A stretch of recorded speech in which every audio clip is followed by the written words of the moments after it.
l'invité de la matinale. KTO Radio. Bonjour à tous. Ce matin sur KTO Radio, nous parlons de l'image du corps chez les adolescents et de l'attrait croissant pour la chirurgie esthétique. Alors, pourquoi aborder ce sujet ici ? Eh bien parce que derrière l'apparence se jouent souvent des questions essentielles, l'estime de soi, le regard des autres, le besoin d'être accepté et aimé. À l'heure des réseaux sociaux, des filtres et des modèles de beauté omniprésents, certains jeunes en viennent à penser qu'une transformation physique pourrait résoudre leur mal-être. Alors comment les accompagner avec justesse ? Pour en parler, nous recevons le docteur psychiatre Thomas Ruffin. Bonjour docteur. Bonjour.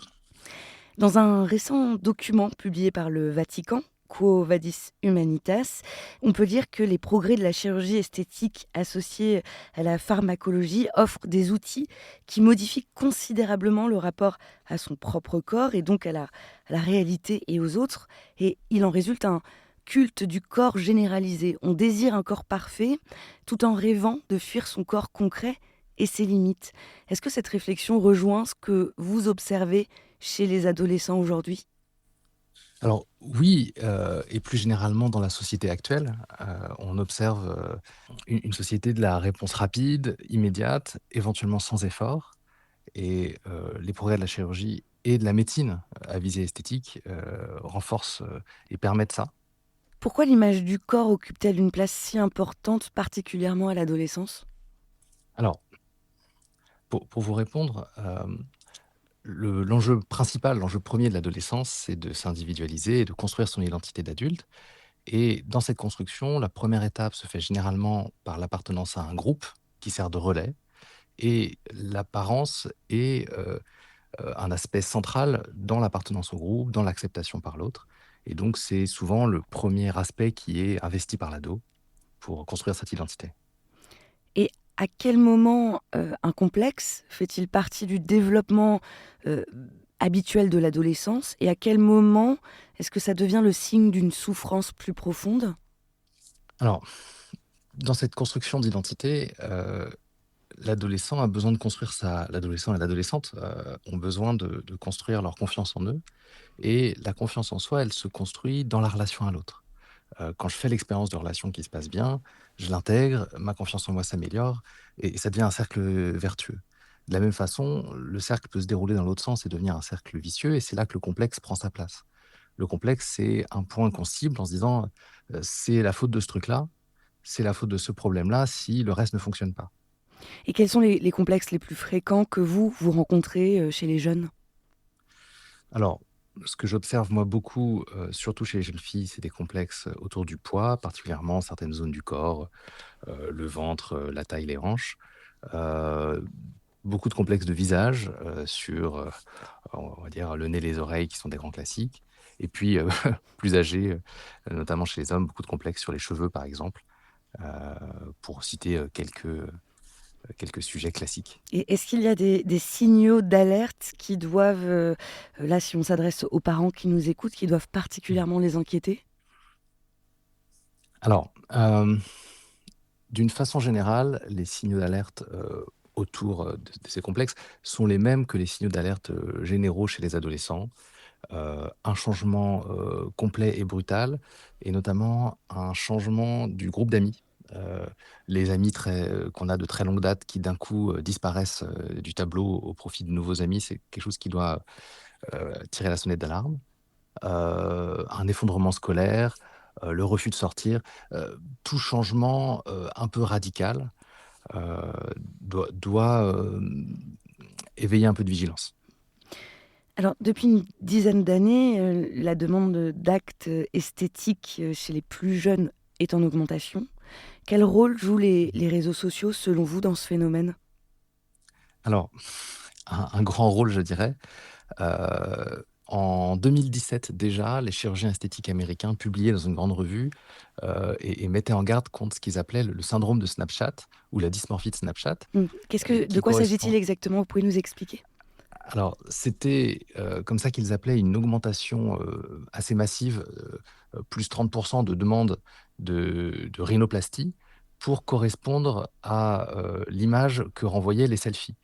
quand on prend un selfie, l'appareil photo est proche du visage et donc il y a un effet de déformation qui grossit artificiellement le nez et donc ils voyaient au fur et à mesure de l'implantation de cette pratique, des gens qui voulaient réduire la taille de leur nez pour compenser la déformation de l'appareil photo.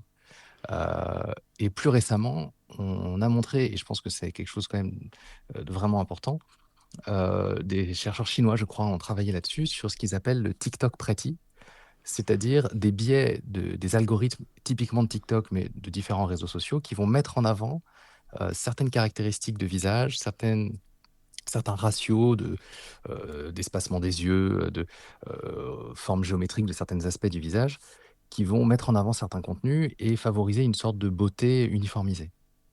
Et donc ça contribue à créer de faux complexes. Ça contribue à créer des complexes sur des sujets qui, en effet, sont tout à fait dans la norme. Mais est-ce que des adolescents en viennent-ils réellement à vouloir ressembler à leur avatar ou à leur visage filtré? Alors, c'est, donc la notion du TikTok Pretty, il y a cette notion des, algorithmes, qui, dans la reconnaissance de visage, vont mettre en avant, certains profils, de façon préférentielle et puis, qui va avec une demande de chirurgie pour ressembler aux versions filtrées, en effet, aux versions amincies. Notamment, on a vu il y a quelques années une tendance chez les très jeunes filles à des pratiques comme le buccal fat removal qui correspond pardon, à enlever une graisse au niveau des joues pour avoir l'air plus mature au niveau du visage. Cette quête du corps parfait, elle concerne, autant les filles que les garçons, plus les filles que les garçons? Alors, mon sentiment, c'est que traditionnellement, c'est quelque chose qui était fortement imposé aux filles et qui, depuis quelques années, atteint les garçons, avec notamment une pression à la musculation, à la forme physique, et notamment des courants euh, euh, qui sont issus de courants masculinistes américains et qui vont prôner l'idée que si on n'est pas parfaitement beau, notre vie va être ratée, rien ne va fonctionner.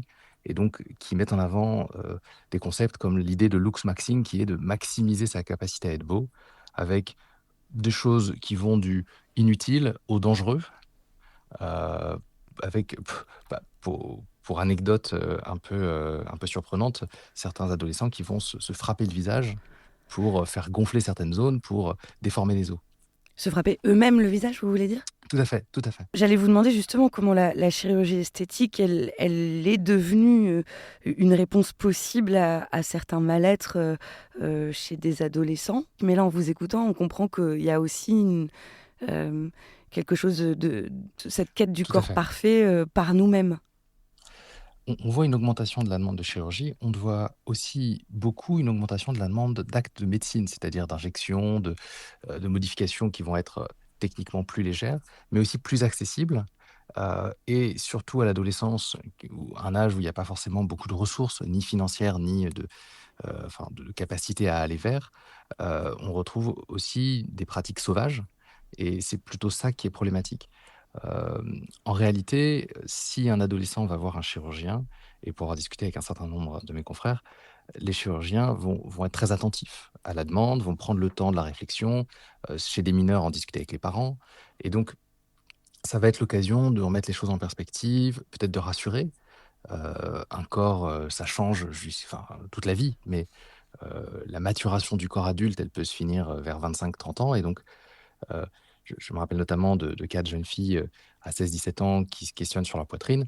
Le chirurgien va leur dire: «Bah, attendez, va temporiser et le sujet disparaîtra probablement». Mmh.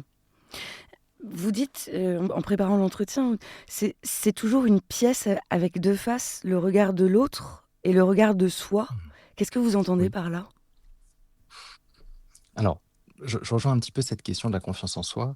Heu, L'acceptation de soi, c'est quelque chose qui se joue à 2 niveaux. Heu, je m'accepte Enfin, plus je m'accepte, plus je vais être à même d'accepter le regard de l'autre et mieux je vais m'accepter. Et à l'envers, plus je me rejette, plus ça va transparaître dans mon attitude et je vais générer du rejet ou alors je vais être sensible au rejet, des biais d'observation, et les choses vont se renfermer. Hem, la confiance en soi se construit dans la relation et quand la relation n'arrive pas à se faire, heu, la réponse automatique, c'est de répéter. Heu, je mets en place une action, quelle qu'elle soit. En face, la personne, ne répond pas, bah, je recommence et je recommence encore et encore et ça, c'est la mise en place des processus d'obsession. L'obsession, c'est tout ce qui consiste à recommencer encore et encore les mêmes choses, en insistant, en amplifiant et la dysmorphophobie, le fait de se centrer sur un détail, de se centrer sur soit une dysmorphie réelle, soit une dysmorphie imaginaire, c'est une forme d'obsession. Et alors, lorsqu'un adolescent exprime le désir d'une intervention esthétique, comment Mmh. l'accompagner? Quel est précisément le rôle, du psychiatre? Alors, je dirais que la première étape, c'est de l'accompagner dans son entourage immédiat, que les parents puissent l'entendre et l'écouter. Il peut y avoir une différence très forte entre ce que perçoit l'adolescent, et ce que perçoit de l'extérieur un adulte, et même si de l'extérieur on a l'impression qu'il y a aucun problème, c'est important d'écouter vraiment, l'inquiétude et la préoccupation de l'adolescent. Ne pas hésiter à en parler à des professionnels de santé, à en parler à son médecin, à en parler à la maison des adolescents. Et puis, dans l'idéal, pour qu'un acte chirurgical se passe bien, heu, il est important de se demander quel va être l'enjeu.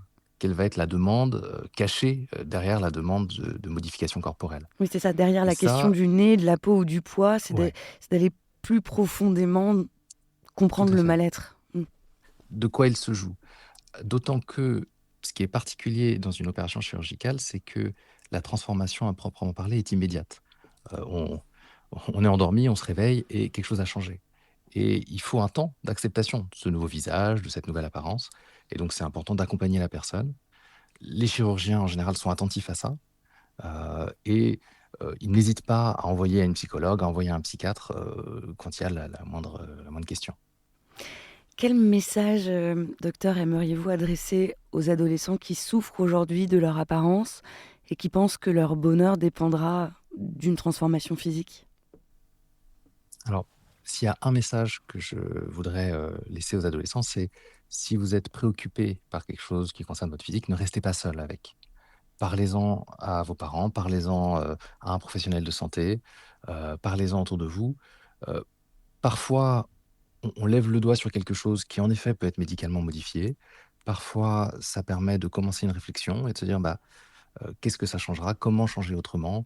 heu, le l'acte de chirurgie ou l'acte de médecine esthétique n'est pas mauvais en soi, c'est une partie de la réponse et c'est important de ne pas s'en contenter et d'accompagner ça dans une réponse plus globale. Et de la même façon, vis-à-vis des parents, je dirais, soyez à l'écoute de vos ados, soyez prêts à entendre ce qu'ils ont à vous dire, même si c'est pas exactement ce que vous imagineriez ou même, heu, si ça correspond pas à votre vision à vous, en fait. Merci beaucoup, docteur Thomas Ruffin, d'avoir été avec nous ce matin. Je rappelle que vous êtes pédopsychiatre à Tours. Merci beaucoup, bonne journée.